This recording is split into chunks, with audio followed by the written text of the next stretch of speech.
ఓం శ్రీ గణేశాయ నమః. శ్రీమాత్రే నమః. శివాయ గురవే నమః. శ్రీకృష్ణ పరబ్రహ్మణే నమః. శ్రీరామాయ నమః. నారాయణం నమస్కృత్య నరం చైవ నరోత్తమం దేవీం సరస్వతీం వ్యాసం తతో జయముదీరయేత్. సచ్చిదానందరూపాయ విశ్వోత్పత్యాదిహేతవే తాపత్రయ వినాశాయ శ్రీకృష్ణాయ వయం నమః. శ్రీ గురుభ్యో నమః. ప్రియ భగవద్బంధువులారా, మూడు రోజుల నుంచి మనం నంది తిమ్మన గారి విరచితమైనటువంటి పారిజాతాపహరణం డాక్టర్ అద్దంకి శ్రీనివాస్ గారు ఇచ్చినటువంటి లఘు టీక ఆధారంగా చెప్పుకుంటున్నాం. మనం పీఠిక చెప్పుకుంటున్నాం. శ్రీ విశ్వనాథ సత్యనారాయణ గారు అందించినటువంటిది. నిన్నటి రోజున సరసమైన వర్ణనలు, గ్రంథ కావ్యత్వం, సత్యభామ గర్వం, ఇంద్రుడి యొక్క కోపం, ఇంద్రుడు కృష్ణుడికి మధ్య జరిగినటువంటి చమత్కార యుద్ధం చెప్పుకున్నాం. ఈరోజు మనం 4వ భాగంలోకి ప్రవేశిస్తున్నాం. ఇందులో ముందుగా తెలుగు పలుకుబడులు అనేటువంటి విషయం ఏంటో చూద్దాం. అంటే నిన్న ఏం జరిగింది, మనకి పూర్తయ్యేసరికి ఇంద్రుడు అనేక అస్త్రాలు ప్రయోగించినా అవన్నీ కృష్ణ పరమాత్మలో లీనమైపోయినాయి. చివరికి దధీచి మహర్షి యొక్క వెన్నెముకతో తయారైనటువంటి వజ్రాయుధాన్ని స్వామివారి మీద ప్రయోగించాడు. అప్పుడు ఏం జరిగింది అనేటువంటి విషయాన్ని ఈరోజు మనం చెప్పుకుందాం. శ్రీకృష్ణ పరమాత్మ ఇంద్రుడు ప్రయోగించినటువంటి వజ్రాయుధాన్ని తాను పట్టుకున్నాడు. అప్పుడు తక్కినటువంటి దేవతలు ఏమైపోయారు, విద్యాధరులు ఏమైపోయారు, వీళ్ళందరూ పారిపోయారు. గంధర్వులైతే చెట్ల మీద ఎక్కి దాక్కున్నారట.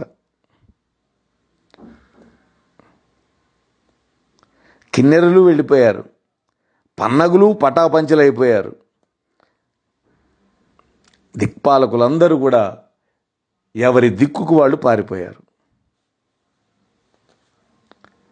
అప్పుడు ఋషులందరూ వచ్చి స్వామివారిని ప్రార్థించారు. అప్పుడు ఇంద్రుడు కూడా తన ఏనుగు దిగొచ్చి కృష్ణ పరమాత్మకి నమస్కారం చేశాడు. తమ్ముడే అయిన పరమాత్ముడిగా గుర్తించాడు. ఇప్పుడు ఒక చమత్కారమైన ఘట్టం. కోపం, పట్టుదల ఉన్నప్పుడు సరే, అవి ఉడిగిపోయిన తర్వాత ఇంద్రుడు అన్న, కృష్ణుడు తమ్ముడు.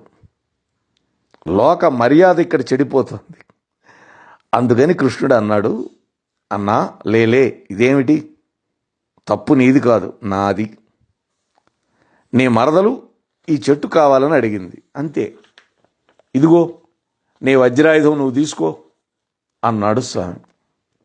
అప్పుడు ఇంద్రుడు, అది కాదయ్యా కృష్ణ, ఈ పారిజాత వృక్షం కూడా నీదే.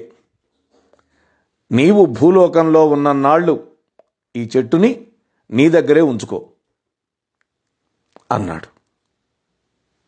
అంటే ఒకటిక్కడ శ్రీకృష్ణుడి యొక్క సర్వశక్తి మత్వం నిరూపణ అవుతోంది. రెండోది ఇంద్రుడి యొక్క ధర్మ నిర్వహణ. మూడోది బంధుత్వం. మళ్ళా లౌకికమైనటువంటి భావాలే ఇందులో. లౌకిక భావాలు లౌకికాలే.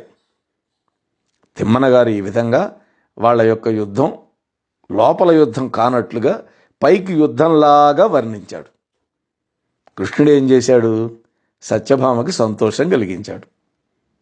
పరిస్థితి చూసి సత్యభామ గ్రహించవచ్చు, కానీ శ్రీకృష్ణుడు మాత్రం చెప్పడు. అప్పుడు పారిజాతాన్ని గరుత్మంతుడి మీద పెట్టుకొని వాళ్ళ ముగ్గురు తిరిగి వచ్చేశారు. గరుత్మంతుడు, సత్యాకృష్ణులు పారిజాత వృక్షాన్ని పట్టుకొని భూలోకానికి వచ్చారు. ఇంకా వచ్చేటప్పుడు మార్గం అంతా కూడా ఆ పారిజాత పూల యొక్క సువాసనలు అద్భుతంగా వస్తూ ఉన్నాయి. ద్వారకా నగరంలో రాజమార్గం అంతా కూడా పారిజాత పరిమళాలే వ్యాపించినాయి. ఆ పుష్పం ద్వారకా నగరంలోకి రాగానే దరిద్రుల ఇళ్ళు కూడా ధనసమూహంతో నిండిపోయినట అని వర్ణించాడు తిమ్మన గారు. వృద్ధులందరూ నవయవ్వనంతో ఉండిపోయారు. చెవుడు కలిగిన వాళ్ళకి చెవుడు పోయింది, గుడ్డి వాళ్ళకి నేత్రాలు వచ్చినాయి, కుంటి వాళ్ళు నడవటం మొదలుపెట్టారు. అది ఆ వృక్షం యొక్క ప్రభావం. శ్రీకృష్ణ పరమాత్మ తల్లిదండ్రులకి, అన్నయ్య అయినటువంటి బలరాముడికి నమస్కరించి మిత్రులను కౌగలించుకొని బంధువుల పట్ల వినయం చూపి ఆప్తులందరినీ ఆదరించి గరుత్మంతుడిని పంపేసి అప్పుడు సత్యభామ మందిరంలోకి వెళ్ళాడు ఇద్దరు కలిసి. ఈ విధంగా వ్రాయటం అనేది ఒక ఆశ్చర్యం. ఎందుకని ఎవరి మీదకో దండెత్తి వాళ్ళని గెలిచి తిరిగి ఇంటికి వచ్చినట్లుగా శ్రీకృష్ణుడు ప్రవర్తించాడు. ఇక్కడ దిగ్విజయం చేసి వచ్చినట్టుగా ప్రవర్తించాడు. వాస్తవానికి ఇది పరమాత్మకి యుద్ధం కాదు, గెలుపు అంతకంటే కాదు. చుట్టాల మధ్య జరిగినటువంటి అన్నదమ్ముల మధ్య జరిగిన ఒక రగడ. ఆ తల్లిదండ్రులు, బలరాముడు, సాత్యకి, బ్రాహ్మణులు, ఆప్తులు దీనిని మాత్రం ఈ విధంగా పరిగణించరు. అంటే కృష్ణుడి యొక్క జయంగానే వాళ్ళు భావిస్తారు. అటువంటి స్థితిలో కృష్ణుడు అందుకని ఈ విధంగా ప్రవర్తించాడు. అంటే కృష్ణుడికి మొదటి నుంచి ఒక సందేహం. ఏమిటది? ఆ సందేహం అంటే అయిన వాళ్లతో తగాదానా? ఇది తానే సర్వలోకాలకి అధిపతి, అంతే కదా. తన అన్నయ్య అయినటువంటి ఇంద్రుడు 3 లోకాలకు మాత్రమే అధిపతి, అంతేగా. 14 భువన భాండాలకి అధిపతి అయినటువంటి వాడు శ్రీకృష్ణ పరమాత్మ. అది కూడా ఆ అధికారం త్రిలోకాధిపత్యం తానిచ్చిందే. అందులో కొంత మళ్ళా తాను తీసుకోవడం ఇది తప్పు కదా, అడగడానికి సిగ్గు కదా, దొంగలించి తెచ్చడానికి మరీ అసహ్యం కదా. వాస్తవానికి శౌర్యం చేత తేవాలి, కానీ అది శౌర్యం ప్రకటించవలసినటువంటి ప్రదేశం కాదు. ఎందుకని? తాను ఆధిపత్యం ఇచ్చినటువంటి తన అన్నగారు పరిపాలిస్తున్నటువంటి ప్రాంతం అది. అయితే కృష్ణుడి యొక్క అదృష్టం కొద్దీ ఇంద్రుడు యుద్ధానికి దిగాడు. ఒకవేళ ఇంద్రుడు యుద్ధానికి రాకపోతే ఏమయ్యేది? కృష్ణుడు ఒక అసభ్యపు పని చేసినట్టు అవుతుంది, అంతే కదా. దొంగతనంగా చెట్టు తెచ్చినట్టు అవుతుంది, మర్యాదను ఉల్లంఘించినట్లు అయ్యేది. ఇంద్రుడు యుద్ధానికి రావడం వల్ల కృష్ణుడి యొక్క మర్యాద రక్షించబడింది. దానికి కృష్ణ పరమాత్మ చాలా సంతోషపడ్డాడు. అందువల్ల తల్లిదండ్రులని, బలరాముణ్ణి చూసి నమస్కరించాడు. బంధువుల యందు వినయం ప్రకటించాడు. ఇవన్నీ చేశాడు. అసలు వాళ్ళకి కృష్ణుడు పారిజాత వృక్షాన్ని తేవడం కోసం స్వర్గానికి వెళ్ళాడు అనేటువంటి వార్తే తెలియదు, అంతే. ఎవరికి చెప్పాలా పరమాత్మ. ముక్కు తిమ్మన గారు ఎంత అందమైనటువంటి కావ్యం రాశాడు, ఎంతెంత సూక్ష్మాలైనటువంటి విషయాలు ఇందులో నిక్షిప్తం చేశాడు. దీనిని కేవలం వట్టి యుద్ధంగా చదివితే ముక్కు తిమ్మన గారి రచనలోని యొక్క సొగసు మనకు అర్థమైనట్లు కాదు, మనం తెలుసుకున్నట్టు కానే కాదు. ముక్కు తిమ్మన గారి ముద్దు పలుకు అంటే అతడి పద్యంలో ఉన్నటువంటి మెత్తదనం, మాటలలో ఉన్నటువంటి రామణీయత మాత్రమే కాకుండా అద్భుతమైన భావాలు కూడా ఉన్నాయి. ఆ భావాలు కూడా కొన్ని పద్యాలలో చాలా మెత్తగా, ముద్దుగా ఉంటాయి. అంతేకాదు వర్ణించినటువంటి కథే, కథలోని వ్యవహారమే ముద్దుగా ఉండటం ఇక్కడ విశేషం. శ్రీకృష్ణుడు ఇంటికి వచ్చాడు. ఇంటికి వచ్చి సత్యభామ ఇంటిలో నుండి అంతవరకు పారిజాతాన్ని సత్యభామకి ఇవ్వలేదు, ఇక్కడ ఇచ్చాడు. అంటే తానే మోసుకొని వచ్చాడు.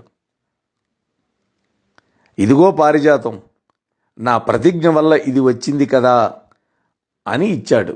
ఇది చమత్కారం. అన్నీ ఆమె చూసింది, కానీ స్వామివారు ఆ విధంగా అన్నాడు. ఇంటికి వచ్చిన తర్వాత ఇవ్వడం ఏమిటి? గరుత్మంతుడు వీపు మీద నుండి సత్యభామనే తీసుకోమనొచ్చు కదా స్వామి. ఇంట్లోకి వచ్చి ఏదో సుఖాలాపం చేస్తూ, ఇదిగో పారిజాతం, నేను నీకు ఇచ్చినటువంటి మాట ప్రకారం తెచ్చాను అంటవేంటి? అంత తొందరపడినటువంటి సత్యభామ ఇంతవరకు ఊరుకొని ఉండడం ఏమిటి? తానే గరుత్మంతుడి మీద పెట్టినటువంటి వృక్షాన్ని తానే ఇంట్లోకి తెచ్చుకోవచ్చుగా. ఆమె యుద్ధం చూసింది, పరిస్థితులు గ్రహించింది, ఈ తన కోరికలోని అమర్యాద కూడా గుర్తించింది. తాను సిగ్గుపడుతున్నది. ఈ మెత్తటి సాంసారికములైనటువంటి భావాలన్నీ కూడా ఇందులో దాగి ఉన్నాయి. అందుకనే ముక్కు తిమ్మన గారు ఎంత గడుసువాడో మనం ఆలోచిస్తే అర్థం అవుతుంది. ఆ తర్వాత సవతుల స్తోత్రం. నిజానికి ఈ పారిజాత వృక్షం తేవడం ఎవరికి ఏమి నష్టం జరుగుతుంది? సవతులకు నష్టం, అంతేగా. అంటే మిగతా 7 మంది ఇళ్లల్లో లేనిది ఒక్క సత్యభామ ఇంట్లో ఉంటే ఆమెకే కదా క్రెడిట్ అంతా. అయితే వాళ్ళకు మాత్రం నష్టం ఏంటి? శ్రీకృష్ణుడు సత్యభామ ఏది అడిగితే అది చేస్తాడు. సత్యావిధేయుడు అనేటువంటి బిరుదు కూడా ఉందిగా ఆయనకి. మనకి చెయ్యడు అనేటువంటి ఊహ మాత్రం వాళ్ళకు ఉంటుంది, అంతే కదా. ఆమె అడిగింది కాబట్టి తెచ్చాడు, మనం అడిగితే తెస్తాడా? తేడు. అంటే తాము మాత్రం తమ యొక్క భర్తని అడగకూడదా? అడిగితే చేయడేమో, ఆ చేయించుకునే నేర్పు తమ దగ్గర లేదేమో. అందువల్ల వాళ్ళు సత్యభామాకృష్ణుల యొక్క ప్రేమని స్తోత్రం చేశారు. ఇది వాళ్ళ తెలివి. ఇది ఆశ్చర్యకరం. 16,000 మంది భార్యలు రకరకాలుగా ఊహించుకుంటారు. వాటిని అన్నింటినీ వర్ణించడం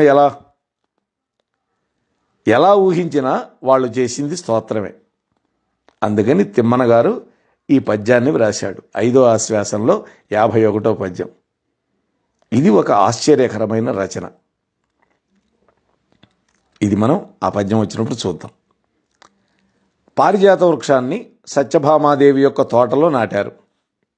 సత్యభామ ప్రతిరోజు దానికి పూజ చేస్తున్నది. అదేమైనా సామాన్యమైనటువంటి చెట్ట? అన్ని పువ్వుల వాసనలు దానికి వస్తాయి. అంటే ఊరందరికీ నీడ ఇస్తుంది. చిత్ర విచిత్రమైనటువంటి పండ్లు వస్తాయి. ఏ కోరిక అడిగినా ఆ కోరిక తీరుస్తుంది. ఓ చెట్ట, నువ్వు పెద్ద పులిలాగా కనిపించు, పిల్లిలాగా కనిపించు, ఏనుగులాగా కనిపించు, ఈ విధంగా ఏ రీతిగా దాన్ని అడిగినా ఆ రీతిగా కనిపిస్తుంది ఆ వృక్షం. కానీ ఈ పారిజాతాన్ని సత్యభామ గృహంలో నిత్యంగా ఉండబోతోంది. ఈ నిత్య శబ్దం ఇక్కడ వాడటం మాత్రం ముక్కు తిమ్మన గారి యొక్క గడుసుతనంలో ఒకటి. ఇక వింత చుట్టం. ఇక్కడ కథ అయిపోయింది. నిజానికైతే అయిపోయింది. మన ఇంట్లో ఏదో ఒక విశిష్టమైన వస్తువు లేదు అనుకుందాం, అది వచ్చింది. అది వచ్చిందన్నటువంటి సంతోషం మనం ప్రదర్శిస్తాం, సహజం. ఒకళ్ళింటో పెద్ద టీవీ లేదు, కొనుక్కొస్తే సంతోషం. మంచి సోఫా కొనుక్కొచ్చాం, సంతోషం. అంటే ఆ వస్తువును చూపించడానికి నలుగురిని పిలిచి మరీ వర్ణించి చూపిస్తాం. ఎందుకంటే వాళ్ళ కొంపల్లో అది లేదుగా, నీ దగ్గరే ఉంది కాబట్టి నీ గర్వం. భోజనాలు పెడతాం, అదొక తృప్తి మానవుడికి. అప్పటికి కానీ ఆ వస్తువు మనకు వచ్చినట్లుగా మనకు అనిపించదు. ఎందుకని? 10 మంది పొగుడుతూ ఉండాలి. లోకంలో మరొక చమత్కారం కూడా ఉంది. మనవాడే ఆ వస్తువు మనకి రాకుండా ఉండే ప్రయత్నం కూడా చేస్తుంటాడు. చూడండి, మన చుట్టమే, మన బంధువే, కానీ ఆ వస్తువు మనకి దొరకకుండా ఉండేటట్టుగా వాడు చేస్తుంటాడు. వచ్చినప్పుడు చూద్దాంలే అన్నట్టుగా ప్రవర్తిస్తూ ఉంటాడు. వాడి వల్ల ఏమవుతుంది? 55 అంగుళాల టీవీ కొంటాం అనుకుంటుంటాడు. వాడి వల్ల ఏమవుతుంది? ఐఫోన్ కొంటాం అని. అది వచ్చిన తర్వాత వాడు కూడా అందరితో పాటు సంతోషిస్తున్నట్టుంటాడు. ఎక్కువ సంతోషిస్తాడట వాడు. అంటే ఆ చుట్టాలను పిలవడం, భోజనాలు పెట్టడం, అదంతా తానే చేసి పెట్టినట్టుగా నటిస్తాడు ఆ వచ్చినవాడు. ఈ విధంగా జరుగుతుంది. ఈ పారిజాతాపహరణ కథకు కూడా అసలు మూలం ఏంటి? ఎవరు మూలం అంటే నారదుడు. కృష్ణుడి యొక్క ప్రతిజ్ఞ.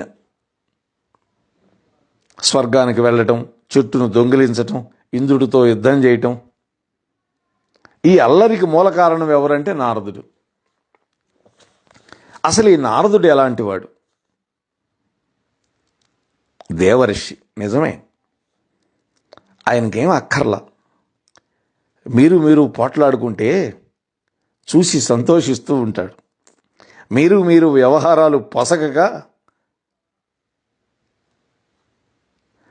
తోసిపారేసి సుఖంగా ఉంటే మీ సుఖాన్ని చూసి ఆనందిస్తూ ఉంటాడు.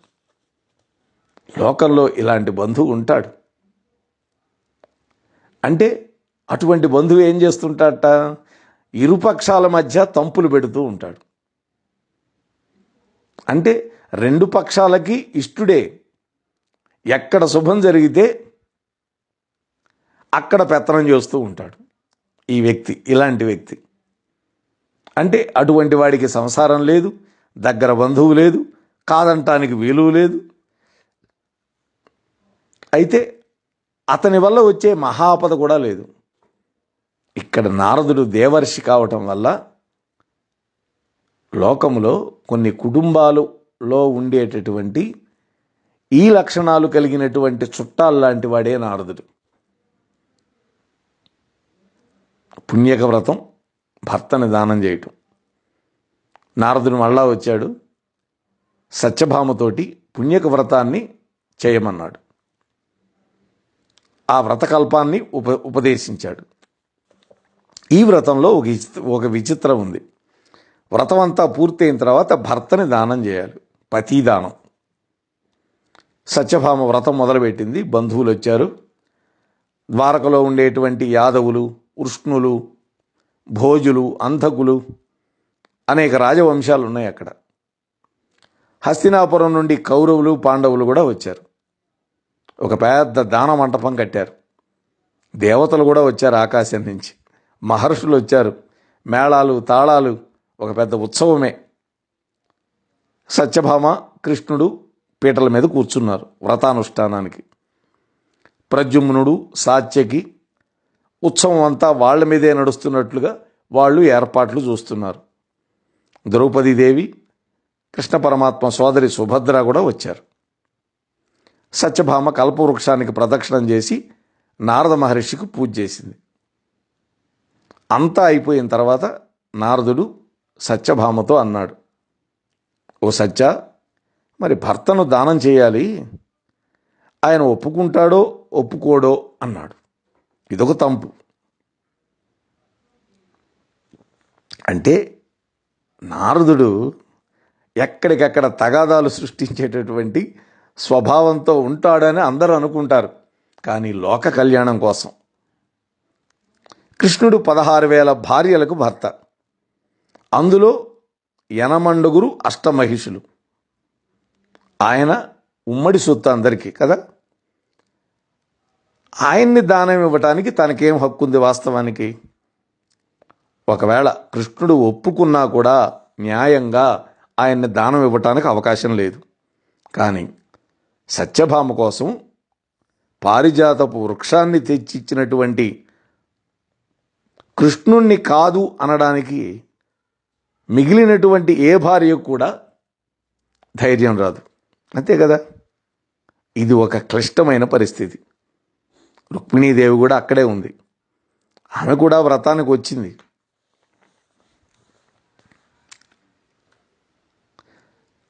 ఎలా వచ్చింది అంటే, సతులు 16 వేవురును సంగడిరా వదనాంబుజనం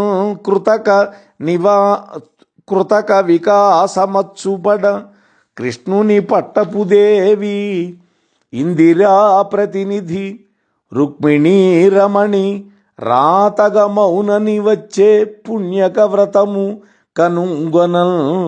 కనుల రాగమణి శిబికాధిరుడయ్యి. ఒక మంచి పల్లకి ఎక్కువచ్చింది అంటాడు. ఆమె ముఖంలో కృతకమైనటువంటి వికాసం కనిపిస్తూ ఉన్నది. అంటే జరగబోయేది ఆమెకు తెలుసు. తెచ్చుకున్నటువంటి సంతోషంతో వచ్చింది అని మనం అర్థం చేసుకోవాలి. ఆమె సాక్షాత్తు ఇందిరాదేవి యొక్క అవతారం. అంటే లక్ష్మీదేవియే రుక్మిణీదేవిగా పుట్టింది అనేది ఇక్కడ అర్థం. స్వర్గలోకంలో నందనవనంలో పారిజాతపు వృక్షాన్ని పెళ్లగించి వచ్చినప్పుడు వనపాలకులు అడ్డగించగా సత్యభామ ఏమంది అక్కడ? ఈ దివ్యమైనటువంటి చెట్టు సొంతదారు ఇంద్రాయణ. ఆమె ఎవరు? ఇంద్రుడెవడు?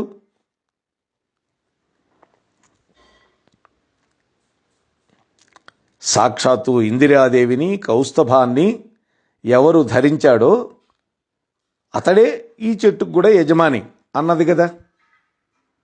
అంటే ఈమె ఇందిరాదేవి ప్రతినిధి. ఈ సత్యభామ అప్పుడు వాడినటువంటి మాట ఇందిర కాబట్టి ఈమె లక్ష్మీదేవి అని సత్యభామకు కూడా కొంత తెలిసి ఉండొచ్చు. ఆమె కమల రాగమణి శిబికాది రూఢయ్యి వచ్చను అన్నాడు ఇక్కడ కవి. శిబిక అంటే పల్లకి. మిగిలినటువంటి 16,000 స్త్రీలు ఆమెకు తోడుగా వస్తూ ఉన్నారు. ఈ భోగం సత్యభామకి ఎప్పుడూ ఉండదు. ఎందుకని? ఆమె సాక్షాత్తు లక్ష్మీ స్వరూప కాబట్టి ఆమెకు ఉంటుంది. మరి ఆమె ఎందుకు వచ్చింది? పుణ్యక వ్రతాన్ని చూడటానికి వచ్చింది. అంటే సత్యభామ మీద ప్రేమతో రాలా, పోనీ కృష్ణుడికి భయపడి రాలేదు, కేవలం వ్రతాన్ని చూడటానికి వచ్చింది. ఆ వ్రతము పరమేశ్వరి స్వరూపం. తాను సాక్షాత్తు పరమేశ్వరి అంటే పరమేశ్వరి యొక్క ప్రతినిధి, అందువల్ల వచ్చింది. అప్పుడు సత్యభామ కృష్ణ పరమాత్మ వంక చూసి తల ఉంచుకొని చిత్తగించితే మునుపతి మాట అన్నది. అంటే ఈ దానం ఇవ్వడంలో అర్థం ఆమెకు తెలుసు. ఆయన ఏమన్నాడు? ఇది యాగమోక్తము కనుక చేయవచ్చు అన్నాడు కృష్ణుడు. ఆయన ఏం తక్కువవాడా? ఆయన లీలా నాటక సూత్రధారి కదా, మాయానాటక సూత్రధారి. ఇది వ్రతంలో ఒక భాగం అయితే చేయొచ్చు అని పరమాత్మ అన్నాడు. అంటే ఇక్కడ అంతా రహస్యంగా ఉంది. సత్యభామ కల్పవృక్షంతో కలిసి స్వామిని పూలదండతో కట్టేసింది. ఇప్పుడు సత్యభామ యొక్క చెలికెత్తలు స్వామితో పరాచకాలాడారట. ఈ వ్రతానికి బంధువులందరూ వచ్చారు కదా, వాళ్లల్లో ధర్మరాజు, భీముడు, అర్జునుడు ఉన్నారు. వాళ్ళు సత్యభామ చెలికెత్తలను కొంచెం రేకొలిపారట, అంటే రెచ్చగొట్టారు. ఇది ఉత్సవంలో ఒక అందం. అంటే హాస్యం లేకపోతే ఉత్సవానికి ఒక అందం ఉండదు కదా. సత్యభామ దానం ఇచ్చేసింది. శ్రీకృష్ణుడు నారద మహర్షికి దాసుడైపోయాడు.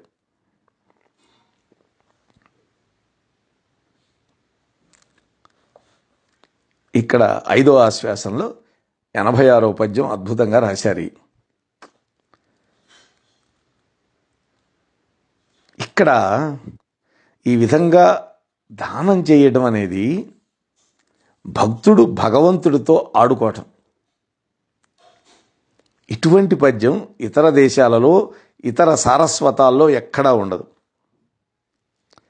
మేళవించినవి సుమ్మి దీని మెట్లని మాంసలాంసంబున మహతి చేర్చి మిన్నేటి జలము సుమ్మి తొలంకెడునవి నా చేత మణి కమండలు నొసగి ఇది జపోచితము సుమ్మి జతనంబని వలచేత పద్మాక్ష వలయమిచ్చి ఈశానుడిచ్చ జుమ్మి మాకునిది అని శార్దూల చర్మంబు సంకజొనిపి పొమ్మని ఒక కొంత పోవ రమ్మని మరల చేరంగ పిలిచి కపట నటనాపరుండైన కంసవైరి పరమముని నవ్వుటాలకు పనులు గొనియే అని ఈ పద్యాన్ని రాశారు. దానం పుచ్చుకున్న తర్వాత పరమాత్మని కృష్ణుడు మహతి ఆయనకి ఇచ్చాట మొయ్యమని. జింక చర్మం ఇచ్చాట, అది శంఖలో పెట్టుకున్నట్ట కృష్ణ పరమాత్మ. ఇటురావయ్యా అంటాట, అటుపోవయ్యా అంటాట. ఇదంతా నటన, అన్నీ స్వామి చేశాడు. అంటే దాసుడు ఎలా చేయాలో అలా నారదుడు చేయించాడు అని. అంటే ఇక్కడ భక్తుడు భగవంతుడితో ఆడుకోవటం ఇది కదా భక్త సులభుడు అనే పేరు రావడానికి గొప్ప కారణం. భారతదేశంలోనే, ఈ దేశం యొక్క సారస్వతంలోనే ఉండాలి. శత విధాల మరి ఏ కవి కూడా వ్రాసి ఉండడు ఇలాంటి పద్యం. తెలుగులో కూడా ఒక్క ముక్కు తిమ్మన గారే వ్రాశాడు. ఈ భారతదేశంలోనే భగవంతుడు పుడతాడు. ఎందుకని? ఇది వేదభూమి, ఇది పుణ్యభూమి, కర్మభూమి. కాబట్టి ఇక్కడనే ఇటువంటి సొగసు ఉన్నది. తక్కినటువంటి మతాల్లో ఈ సౌందర్యం ఉండటానికి అవకాశమే లేదు. అంతే కదా?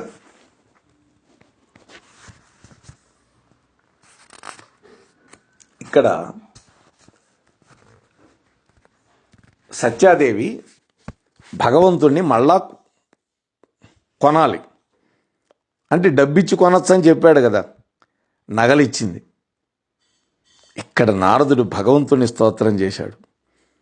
ముక్కు తిమ్మన 10 పద్యాల్లో స్తోత్రం చేశాడు భగవంతుడిని. అంటే ఎటువంటి భగవంతుడి వాళ్ళ నాకు దత్తమైనాడు అనేది. దీన్నే బంధకవిత్వం అంటారు. మొదటిసారి కావ్యంలో బంధకవిత్వం వ్రాసింది ముక్కు తిమ్మనేమో. కృష్ణతులాభారం అని లోకంలో మరొకటి ఉన్నది. సత్యభామ నగలకి స్వామి సరితూగలేదని, అప్పుడు రుక్మిణీదేవి ఒక తులసీదళం వేస్తే తూగాడని ఒక కథ ఉంది. అయితే ముక్కు తిమ్మన గారు ఆ కథ రాయలే. ఇక్కడ వ్రాస్తే ఏమవుతుంది? ఈ శృంగార రసం అంతా ధ్వంసం అయిపోతుంది. సత్యభామ సంసారం నిర్మూలనం అయిపోతుంది. తిమ్మన చేసినటువంటి సృష్టికి అది కళంకం అవుతుంది. ముక్కు తిమ్మన వ్రాసింది లోకంలోని ఒక గొప్ప ఇంటిలో జరిగేటటువంటి ఒక వ్యవహారం. భార్య ఏదో అడిగింది, భర్త తెచ్చిపెట్టాడు. దానికి సంబంధించినటువంటి ఒక పండగ అక్కడ జరిగింది. కృష్ణుడు పారిజాతం స్వర్గం నుండి తేవడం, ఈ 3 అంశాలని తీసివేస్తే ఇది ఒక సామాన్య సంసారపు కథ అవుతుంది. లోకంలో ధనవంతుల ఇళ్లల్లో 1,00,000 ఒత్తుల వ్రతం అని చేస్తారు. అప్పుడు ఇంత హంగామా ఉంటుంది. ఇది కథ. ఈ కథలో ఒక వీర రసానికి ప్రాధాన్యం లేదు. మొదట కొంచెం శృంగార రసానికి ప్రాధాన్యం ఇచ్చినట్టుగా కనిపిస్తుంది, కానీ కావ్యపు మధ్యలో చివర కూడా అది లేదు. ఇది ముద్దైన కావ్యం. ఎలా? లోకంలోని ఒక వృత్తాంతం, దాన్ని కావ్యంగా వ్రాయటం అనేది కవి యొక్క తెలివి. కథ కుదిరింది కాబట్టి తిమ్మన దాన్ని ఆశ్రయించాడు. తిమ్మన్న పలుకుబడి ముద్దు, అతని భావాలు ముద్దు, అతని కథా వస్తువు ముద్దు. ముక్కు తిమ్మనార్యు ముద్దు పలుకు అన్నటువంటి మాట ఈ విధంగా ముప్పేటగా ఉంది. ముద్దు అన్నమాట మనం యథార్థాన్ని వివరించాలి. వాడు ముద్దైన బిడ్డ, ఆ పిల్లను చూస్తే నాకు ముద్దుగా ఉంటుంది. ఇది పరాయి పిల్లను గురించి చెప్పేటటువంటి మాట. వాళ్ళ యందు మనం రమించం, అలా చెప్తాం కానీ పై మాటగానే ఉంటుంది తప్ప ఒక సుకుమారమైనటువంటి మెత్తటి భావం వాళ్ళని గనక చూస్తే మనకి కలుగుతుంది అనేది మాత్రమే అర్థం అక్కడ. ఈ కావ్యం కూడా అంతవరకే. నిన్ను రసలోకాలకి తీసుకొని పోదు, బహుళ శబ్దాల ప్రౌఢ ప్రయోగం చేత నిన్ను తన్మయత్వాన్ని కూడా పొందించదు. కానీ ఈ కావ్యాన్ని నువ్వు చదవటం వల్ల సుఖపడతావు, ఆనందపడతావు. ఇది ఒక ముద్దైన కావ్యం అని విశ్వనాథ సత్యనారాయణ గారు తన యొక్క సుదీర్ఘమైనటువంటి పీఠికని ముగించారు. రేపటి నుంచి మనం కావ్యంలోకి అడుగు పెడదాం. అంతవరకు స్వస్తి. ఇంతవరకు మన ఛానల్కి ఎవరైనా సబ్స్క్రైబ్ చేసుకోకపోతే ఇప్పుడే ఈ క్షణమే సబ్స్క్రైబ్ చేసుకుని ఆ పక్క నుండి బెల్ బటన్ మ్రోగించి మమ్మల్ని ప్రోత్సహిస్తారని మనస్ఫూర్తిగా కోరుకుంటూ